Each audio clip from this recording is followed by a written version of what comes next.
تحية نضالية كذلك الجامعة الوطنية للقطاع الفلاحي للتضامن بنا، وخاصة الإخوة والأخوات أعضاء الكتابة التنفيذية وممثلي النقابات الوطنية التابعة للجامعة الوطنية للقطاع الفلاحي. تحية كذلك للإخوة والأخوات المستخدمين والمستخدمات ديال المكتب الوطني للصيانة المصلحية اللي كيخوضوا معنا إضراب اليوم وما تمكنوش باش يشاركوا معنا في الوقفة ديال اليوم. تحيات لهما كذلك لهم. بداية كما تعلمون إخواني أخواتي أن هذه الوقفة الاحتجاجية هي جزء من البرنامج النضالي اللي سطرته النقابة الوطنية. قلنا الوقفة الاحتجاجية هي جزء من البرنامج النضالي اللي سطرته النقابة الوطنية واللي انطلق منذ فبراير ديال هذه السنة هذه من أجل المطالبة بالاستجابة للمطالب المشروعة ديال الشغيلة ديال المنصة. وهذه المطالب من بين المطالب الأساسية ديالها هو النظام الأساسي. هذا النظام الأساسي اللي كما كتعرفوا منذ إحداث المكتب 2010 حنا كنشتغلوا به. هذا النظام الأساسي تفرض علينا آنذاك وتعطى لنا وعد باش نشتغلوا به واحد المدة ديال 6 شهور ويتم التعديل ديالو. إلا كما كنشوفوا اليوم لحد الساعة مازال كنشتغلوا به، ما كاينش شي جديد. مزيان هذه المناسبة مزيان نذكروا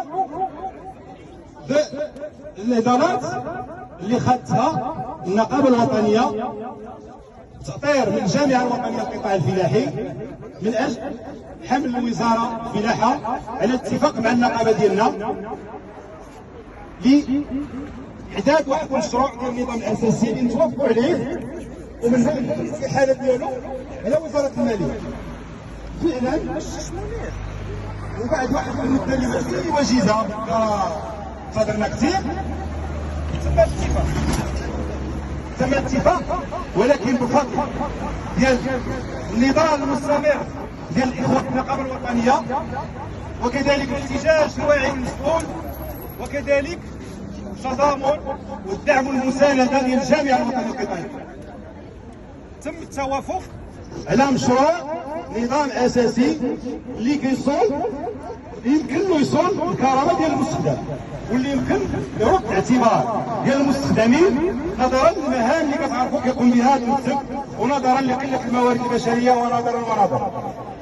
لذلك من هذه الوقفة ومن هذه المحطة الاحتجاجية كنطالبوا الوزير المنتدب المكلف بالميزانية يسرع بالمصادقة على وتأشير على مشروع النظام الأساسي الصيغة ديالو اللي توافقنا فيها مع وزارة الفلاحة. وكذلك كنأكدوا من خلال هذه المحطة النضالية اللي كنعتبروها الوقفة الاحتجاجية الأولية الإنذارية بالوحدة والتضامن اللي بغيناه يكون بالوحدة والتضامن واللي بغيناه يكون بالوحدة والتضامن واللي بغيناه يكون واللي بغيناه يكون بالوحدة والتضامن. عاش الاتحاد، عاش الأنصاف، عاش. أخيرا بغيت نأكدوا بأننا في النقابة الوطنية ومن خلال هذه المحطة اللي قلت الأولية والإنذارية لا زلنا عن الطريق، لا زال النضال مستمر، كل الطرق مشروعة حتى نحققوا المطالب ديالنا من بينها القانون الأساسي اللي يصون كرامات الشغيلة ورد الاعتبار ديالها. وتحية بالوحدة والتضامن.